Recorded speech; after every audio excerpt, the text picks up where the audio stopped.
लोकांना पण बनते ह्या चाला मच्छ्या. हे चाला मच्छ्या अशा आहे का हे कोणत्या शरीराला घातक नाही आहे.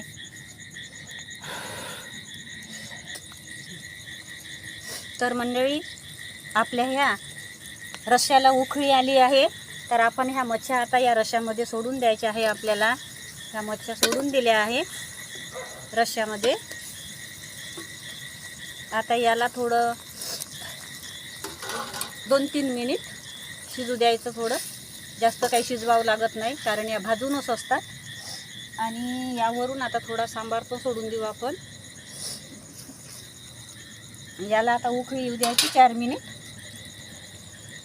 4 मिनिट आता शिजू द्यायचे याला चुलीवर चांगल्या.